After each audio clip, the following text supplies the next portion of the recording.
You have got to be kidding me. I mean, this cannot be real. I know WNBA players aren't complaining again. These headlines have to be a parody. This story must be originating from the Babylon Bee. There is absolutely no way WNBA dump divers are complaining again, right? I mean, you were given exactly what you wanted. The diva of dump divas, Cathy Engelbert, she acquiesced to your unreasonable demands, knowing it would put the league at financial risk. And you mean to tell me you have the audacity to complain? For years, I have been talking about this false sense of entitlement that is prevalent throughout the WNBA. This latest complaint from Sophie Cunningham, this is a prime example of exactly what I am talking about. Well, KC, who in the hell is Kofi Running Man? Before I reveal the identity of another unknown WNBA player, make sure to like and subscribe. You can follow me on Twitter at KC_BTL84. Link for channel memberships in the description below. Parishioner John Fiedler, thank you for joining and supporting the channel. We have uncensored discussions throughout the day on the channel Discord server, so if you want to support the channel and join us on Discord, click the link in the description below and become a member. Sophie Cunningham. She is a 6-year veteran in the WNBA. She has spent her entire career playing for the Phoenix Masculines. I'm sure there have been many nights where poor Sophie has caught a contact high sitting next to the lovely Bob Griner in the locker room. But Sophie Cunningham, she is not your typical WNBA player. If you saw her walking down the street, you would probably think to yourself, there's no way that beautiful young woman plays in the WNBA. For starters, Sophie Cunningham, she promotes her faith in God on social media. Instead of worshiping the woke oak tree, instead of being a parishioner at Woke United Methodist, Sophie Cunningham seems to be a Christian. So far, so good, right? As I looked deeper into her background, things started to look even more traditional. I don't know her marital or relationship status, but Sophie Cunningham appears to be interested in men, real men, which, as you guys know, interest in men, that is kind of rare in the WNBA. Most WNBA players, they refer to men as toxically masculine, while at the same time trying to dress like one. You are more likely to see Bobby G on the street wearing a suit and tie than you are to see Bobby G in something like a sunflower dress.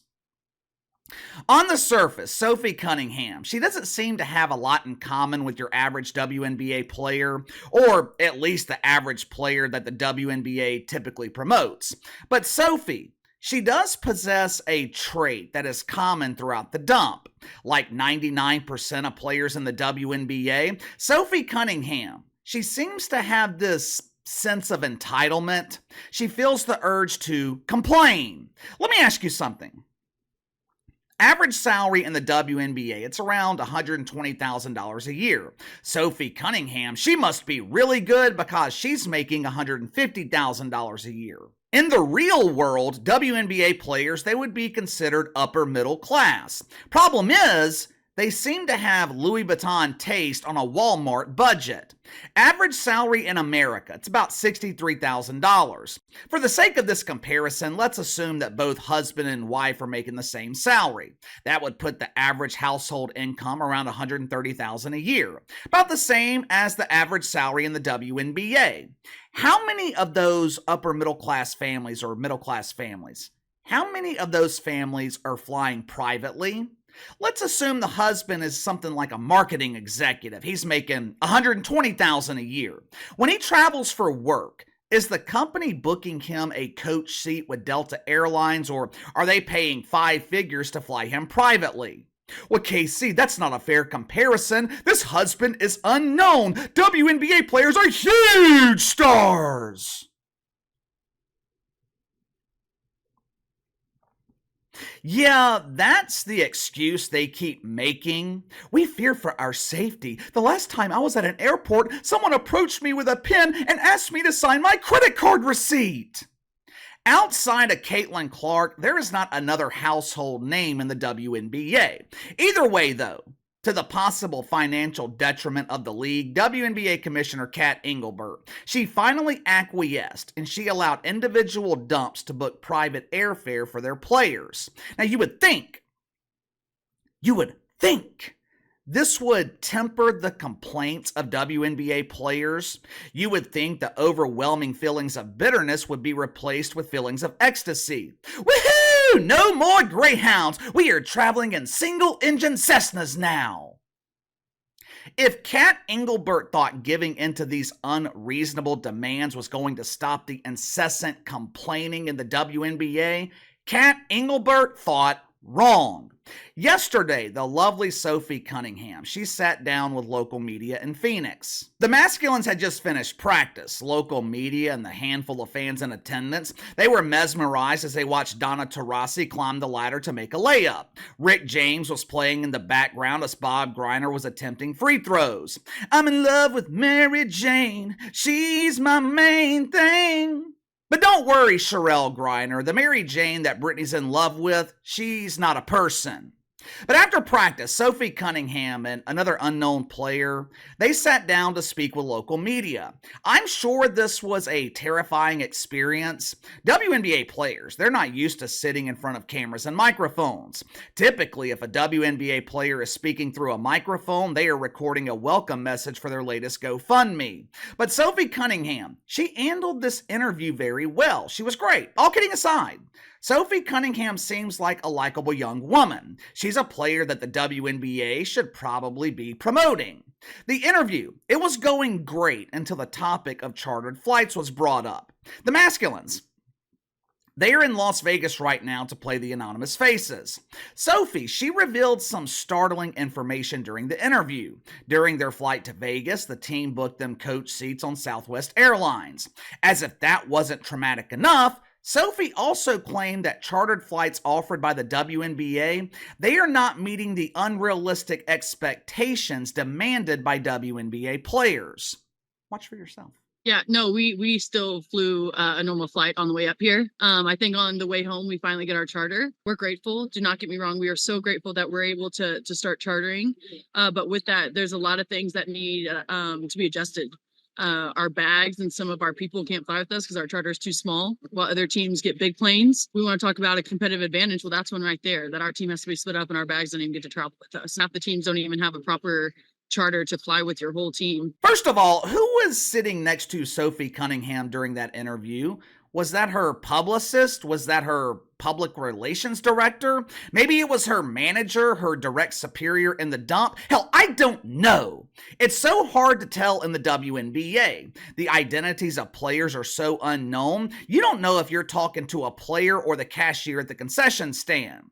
But let's get to these complaints because there were a couple made by Sophie Cunningham. Sophie is complaining that the private planes are too small and she can't fit all of her luggage.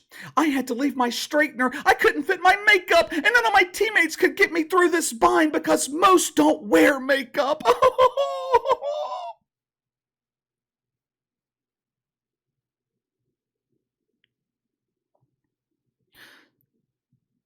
Let me get this straight. When you were flying commercial and the WNBA was paying for your checked bags, when you were flying commercial and you had limited room in coach, you were complaining about that. Now, for the most part, WNBA players, they are flying to major cities. Commercial airlines flying to and from major cities, the planes are typically big. Now, that doesn't mean you have unlimited space, but the planes are bigger than the single-engine Cessnas that the WNBA is booking for these chartered flights. The commercial flights, they were not good enough. So, the WNBA, they give you chartered flights, and they're not good enough either? She also mentioned this mythical competitive advantage. Other teams have larger planes. This gives them a competitive advantage over us. We're talking about a league where a competitive advantage doesn't exist. A competitive advantage in the WNBA, it's having a player who has the ability to dribble the basketball. If you have a player on your roster who can make 20% of their shots, you've got a championship caliber roster in the WNBA. What competitive advantage is Sophie Cunningham talking about? How is it an advantage to have a couple of extra millimeters of legroom on your private flight? This is pure speculation on my part. I don't think the WNBA can actually afford private airfare. The only reason they did this is because a video of Caitlin Clark in a public airport went viral. They were concerned about the safety of Katie Rue. That is a potentially dangerous situation. Scary for other WNBA players too. Someone might approach them in the airport and ask which garbage can is for plastics and which garbage can is for paper. The truth is, WNBA players are never satisfied. I think it's a financial risk for Cathy Engelbert to allow chartered flights. If I remember correctly, private airfare in the WNBA cost around $20 million for the regular season. That's more than the combined salary cap of the entire league.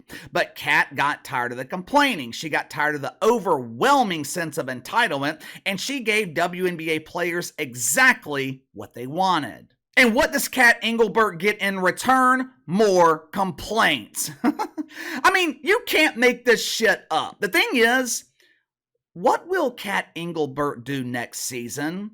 Once you give something, it is incredibly difficult to take it away. This is a make or break season for the WNBA. Caitlin Clark is still drawing good ratings on television, but the numbers, they are declining every game. Went from 2.1 million to 1.7 million to 1.5 million. Most other nationally televised games, they're not drawing flies to a fresh turd. There were a couple of games on Ion, whatever the hell that is, drew around 200,000 viewers. Games on NBA TV, they are struggling to reach 100,000. If you remove the Indiana Felines' average attendance in the WNBA, it's around 7,500 a game. And most of that number, it is being boosted by Caitlin Clark playing on the road. What happens if the WNBA reaches a point where they can't afford private airfare? Can you imagine the complaints? Hell, they are complaining now and they're flying privately. You know, I never hear complaints anymore from the NWSL. Now that Meg Rapinoe is out of the league, I never hear players in the NWSL complaining. NWSL players, they fly commercial too. The team in Kansas City, they were just fine for booking a chartered flight last summer. I never hear them complaining about it. The only complaints seem to come from the WNBA. It's always something. Salaries, airfare, viewership, attendance, recognition. I actually feel bad for Cathy Engelbert. This charter program in the WNBA seems to have been thrown together at the last minute. Obviously, they are going to have issues, but instead of players being appreciative, they had the audacity to complain about it. Anyway, give me your thoughts on this. The lovely Sophie Cunningham complains about chartered flights in the WNBA. According to Sophie, the private flights are not meeting expectations. Do you think this is a valid complaint from someone making $150,000 a year? Basically, like I said, WNBA players, they are upper middle class. How many middle class workers are flying privately for work? Should it be different for WNBA players, especially when it seems like the league can't afford it? You tell me. Sound off in the comments below. Like, subscribe, share the video. Appreciate your support. Best way to contact me is by email at btlkc84@gmail.com, KC_BTL84 on Twitter, and I'll see you guys later.